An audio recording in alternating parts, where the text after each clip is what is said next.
You think you know Prague, the city of 100 spires, the storybook capital of Europe, a place frozen in time. What if I told you that very image, the one on all the postcards, is a deliberate and breathtakingly successful illusion? What if the fairy tale is a carefully constructed defense mechanism? This city wasn't simply preserved, it was forced to forget, then fought to remember, and is now learning to live with its ghosts. We're not here as tourists to just see the sights. We're here as temporary residents, peeling back the layers of a performance centuries in the making. We're here to understand why this city looks the way it does, why its people act the way they do, and to uncover the resilient, cynical, and utterly brilliant soul hiding in plain sight. Forget what you know. Let's go find the real Czech Republic. Our journey begins, as it must, with the mechanics of the city, and the first clue that things here are not what they seem is in your wallet. The currency is the Czech koruna, and your euros, while accepted in tourist traps, are a sign that you're an outsider. You'll be warned, and rightly so, to steer clear of the brightly lit airport exchange bureaus and the ubiquitous blue and yellow Euronet ATMs. They shout promises of hundreds of % commission from every corner. But this is a masterclass in misdirection. The fine print reveals predatory exchange rates that can quietly vaporize up to 20% of your money before you've even had your first beer. This isn't just a scam. It's our first lesson in Czech pragmatism. In a nation that has been at the mercy of larger, louder powers for 1,000 years, a certain street, smart skepticism isn't cynicism, it's a survival skill. The Czech Republic is in the EU, but it holds onto its koruna. It's a small but fierce symbol of sovereignty. A reminder that joining the club doesn't mean surrendering your identity. The lesson for us: trust, but always verify. Once you have your koruna, you'll discover one of Europe's most elegant and efficient public transport systems. For 30 or 40 koruna, less than $2, the entire city is yours. The metro, a legacy of Soviet-era engineering but with a modern sheen, is a marvel of punctuality. It's clean, safe, and whisks you across the city in minutes. But here again, a crucial detail reveals the national psyche. There are no ticket barriers, no turnstiles to force your compliance. There is only a small, unassuming yellow validation machine at the entrance to the platform. It's a system built on an honor code, an implicit social contract. But this trust is backed by a quiet threat. Plain, clothed inspectors with an almost supernatural ability to spot a tourist's hesitation or a local's gamble patrol the cars. It's a delicate dance of personal responsibility and swift consequence, a perfect metaphor for a society transitioning from an all-seeing surveillance state to one of individual accountability. Above ground, the city is woven together by a web of red and white trams. They glide almost silently along tracks embedded in nearly every major street, offering a cinematic, panoramic tour for the price of a single fare. They are the true circulatory system of Prague, pumping life between the city's two distinct personalities, cleaved in two by the Vltava River. The Vltava itself is an anomaly, flowing unconventionally from south to north, as if defying geographical norms. On its east bank lies the grand performancy, the historic old town, Prague Castle looming above, the iconic landmarks. This is the Prague of Dreams, the open-air museum. It's also where the city's vibrant, youthful energy pulses through bustling residential areas that hum with life. The West Bank is different. It's the backstage. Quieter, home to comfortable neighborhoods and modern office buildings. It's where the daily, unglamorous life of the city's residents unfolds. To truly understand Prague, you must cross this river, not just physically on the stone bridges, but metaphorically, from the spectacular illusion to the complex reality. And it's in this crossing that we begin to see the ghosts. Everywhere you look in Prague, the architecture tells a story of power, and rarely was it Czech power. The soaring, almost aggressive Gothic spires of St. Vitus Cathedral, which took nearly 600 years to complete, weren't just an expression of faith, they were a thunderous declaration of Prague's importance as the capital of the Holy Roman Empire under Charles IV. This was a golden age, but one that established Prague as a prize to be won. Later, the opulent Baroque palaces that lined the streets of the Mala Strana, or Lesser Town, weren't built by Czechs for Czechs. They were the grand, imposing residences of the Habsburg nobility, a constant, beautiful reminder of Austrian rule and the Germanization of the elite. For centuries, Prague's identity was dictated by outsiders. Its beauty was the product of foreign ambition, a jewel in someone else's crown. This long history of subjugation set the stage for the immense trauma of the 20th century. After a brief, brilliant, and hopeful period between the world wars, when the First Czechoslovak Republic was a beacon of democracy in a darkening Europe, the darkness fell. This was the era of innovators like the shoe magnate Tom Bolawe, the literary genius of Karol Suapek, and the artistic flourish of Alphonse Mucha. It was a golden age of Czech self-determination, which makes what came next all the more tragic. First, the Nazis. You will inevitably find yourself in the city's Jewish quarter, Josefov, one of the largest and most eerily intact in Europe. Here, you'll hear a chilling legend. The story goes that Hitler himself ordered this quarter to be preserved, not out of any mercy, but with the monstrous intention of creating a museum of an extinct race.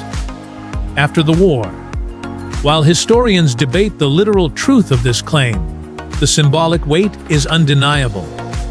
The survival of these ancient synagogues and the old Jewish cemetery, with its crooked, crowded headstones piled 12 layers deep, feels like a miracle overshadowed by an unspeakable horror. This quarter survived not because it was loved, but potentially because it was slated for a fate even more perverse than destruction. Then came the resistance. In 1942, Czech and Slovak paratroopers trained in Britain carried out Operation Anthropoid. The assassination of Reinhard Heydrich, one of the main architects of the Holocaust. It was an act of incredible bravery, but the Nazi reprisal was swift and savage, most infamously in the complete annihilation of the village of Lidis. Every man was shot, every woman and child sent to a concentration camp. The village was razed to the ground.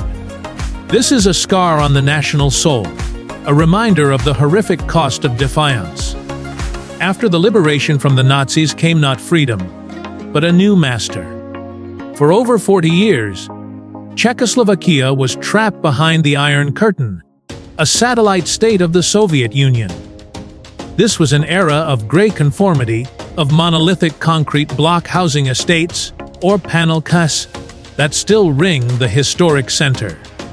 It was a time of suspicion, of secret police, and of silence. The hope of the 1968 Prague Spring, an attempt to create socialism with a human face, was brutally crushed by Soviet tanks. The vibrant, creative spirit of the Czech people was driven underground. It's utterly impossible to understand the Czech Republic of today, its humor, its politics, its art, without feeling the weight of this period. It explains so much. It explains the national character. It even explains the legends. Take the famous astronomical clock. The story goes that its creator, Master Hanuf, was so brilliant that the city councillors, fearing he would replicate his masterpiece for another king, had him blinded. In a final act of despair and vengeance, Hanu threw himself into the clock's intricate gears, cursing it to fall silent. For decades, it is said, no one could repair it. It's a fable, of course, a cautionary tale that has been debunked. But it resonates so deeply because it is a powerful metaphor for a nation whose genius was so often recognized only to be controlled, co-opted, or destroyed by those in power. It's the story of a people who learned the hard way that brilliance can be a very dangerous thing. The vibrant colors of Prague today are not a sign of a forgotten past, but a direct, technicolor rebellion against that enforced, oppressive gray. How does a nation escape a dictatorship without firing a single shot? With keys. In the cold days of November 1989, the people of Prague had finally had enough. Inspired by the fall of the Berlin Wall, hundreds of thousands of students and citizens filled Wenceslas Square, not with weapons, but with their house keys. They held them aloft and shook them, the collective jangling a deafening, metallic chime that delivered a simple, bone-chilling message to the communist regime watching from the balconies above. It's time. Your time is over. The locks have changed. This was the Velvet Revolution, a testament to the Czech spirit, pragmatic, patient, and profoundly peaceful. The playwright and dissident Václav Havel, once a political prisoner, was swept to the presidency. The regime crumbled under the weight of jangling keys. This peaceful revolution was followed, just a few years later, by an equally peaceful separation. In 1993, Czechoslovakia dissolved in what the world dubbed the Velvet Divorce, creating two independent nations, the Czech Republic and Slovakia. There were no wars, no bitter recriminations, just a calm, rational, and somewhat sad decision to go their separate ways, after centuries of being told who they were by emperors and general secretaries. The Czech people were finally, fully in control of their own destiny. So what kind of identity did they forge? A profoundly secular one. Today, the Czech Republic is consistently ranked as one of the most atheistic countries on Earth. In the latest census, over 70% of the population identified as having no religion or declined to answer the question. After being betrayed by so many grand, imposed ideologies, from the Catholicism of the Habsburgs to the enforced atheism of the communists, it's no surprise that Czechs are deeply skeptical of any system that claims to have all the answers. You cannot influence or manipulate this population with appeals to religious dogma. Their faith, if you can call it that, lies elsewhere. It lies in the hospoda, the local pub. To understand the Czech soul, you must understand Czech beer. This is the nation with the highest beer consumption per capita in the world, and it's not about binge drinking. The pub is the true Czech church. It's the community center, the debating hall, the therapist's couch, the confessional. Beer, or pivo, is treated with a reverence that borders on the spiritual. It's cheap, it's a point of national pride, and it's democratic. Here, a factory worker in dusty overalls can drink the same world-class Pilsner Urquell as a university professor or a government minister. In a country that has seen so much class division and turmoil, the shared ritual of a perfectly poured beer, with its thick, creamy head, is a profound social equalizer. It's a simple, reliable, affordable pleasure in a world that has proven to be anything but. This skepticism also fuels a unique national character. Czechs are often perceived as reserved or even grumpy at first glance, but beneath that is a dry, ironic, and wickedly intelligent sense of humor. It's a humor forged in hardship, a way of coping with the absurdities of life under authoritarian rule, best exemplified by the tales of the good soldier, Ivek. They are friendly and helpful, but they don't suffer fools gladly. They've seen it all before. The country sprinted towards the west, joining NATO in 1999 and the European Union in 2004. Prague transformed. Foreign investment poured in. Historic buildings were meticulously restored, and the city put on its best face for the world. Today, it presents the image of a thriving, modern European capital. But this is where we encounter the Prague paradox, the deep chasm between the illusion of wealth and the reality of daily life. The minimum wage hovers around 19,000 koruna a month, about €750. The average gross salary is closer to 40,000 koruna or €1,600.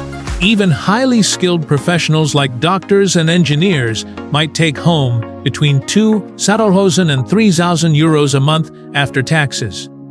These numbers might sound reasonable until you factor in the cost of living inside the fairy tale. The biggest challenge is housing.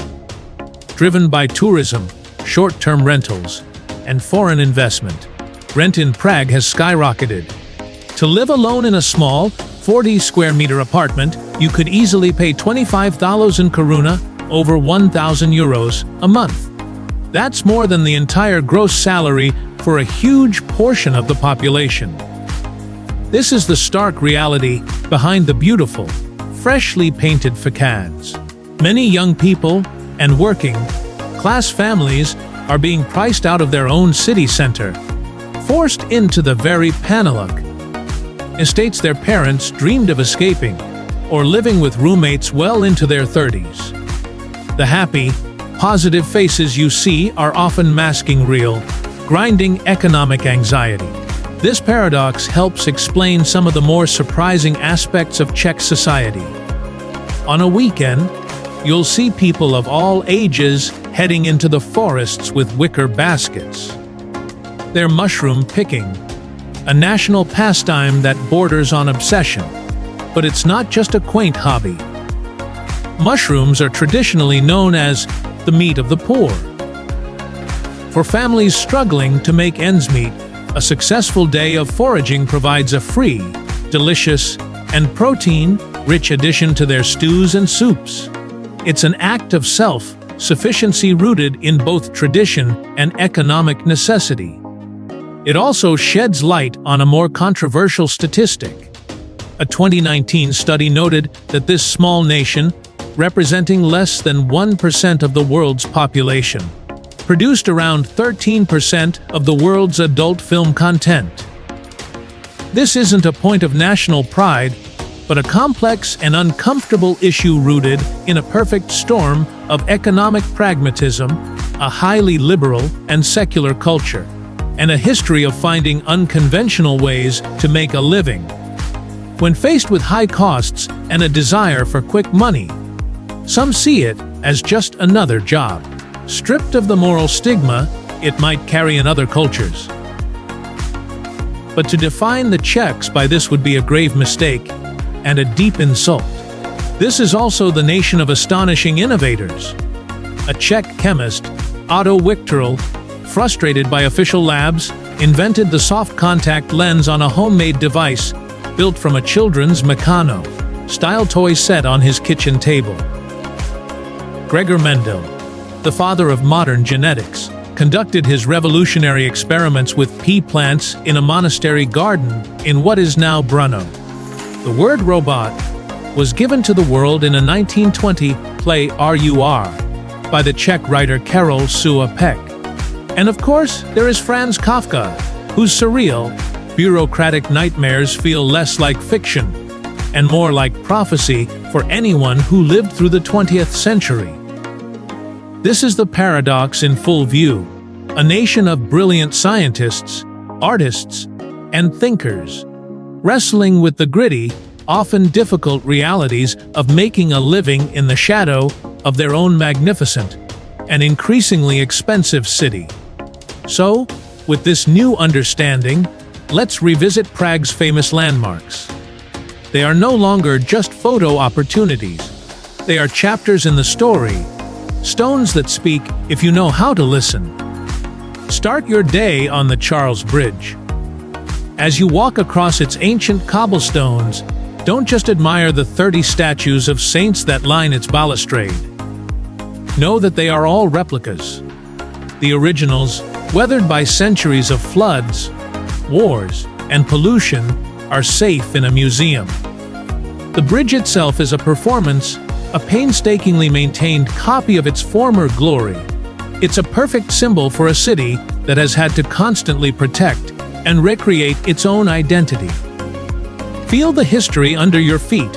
For 400 years, this was the only bridge across the Vltava, the single, vital artery connecting the castle of the rulers with the town of the people. Now, head to the riverside and look at the Dancing House. Built in the 1990s and designed by Frank Gehry and Vlado Milunit, this building is a shock to the classical system. Its architects nicknamed it Fred and Ginger, for the way its two towers, one glass, one concrete, seem to sway and lean into each other in a joyful dance. This isn't just quirky architecture. This is the Velvet Revolution cast in concrete and glass. It's a defiant, chaotic, and exuberant dance away from the rigid, monolithic, oppressive blocks of the communist era. It is the architectural embodiment of a nation learning to be free, to be playful, to move again. It was championed by Václav Havel himself, whose apartment was next door. Finally, find your way to the Lenin Wall. After John Lennon's assassination in 1980, this ordinary wall became a spontaneous shrine to a Western icon. For young Czechs living under communism, Lenin and the Beatles represented a world of freedom, peace, and artistic expression that was strictly forbidden to them. The secret police would repeatedly paint over the wall in drab gray. But overnight, new poems, portraits, and lyrics would reappear like defiant flowers cracking through concrete. It became a small, colorful, and surprisingly potent battlefield in the Cold War of ideas. Today, you can add your own message to the layers of paint, but know that you are writing on a living monument to the quiet, stubborn, and ultimately triumphant power of hope. From a street in Malá so narrow that it needs a traffic light for pedestrians, to the quiet resilience of the Jewish quarter, every stone in Prague has a story to tell. It's a story of emperors and dictators, of artists and survivors, of quiet revolutions and loud, joyous beers. Prague is not a fairy tale. It is something far more powerful, far more interesting. A survivor's memoir written in stone and steel. Its breathtaking beauty isn't a fantasy. It's a hard-won truth, a testament to the enduring power of a people who have refused to let their spirit be extinguished by history.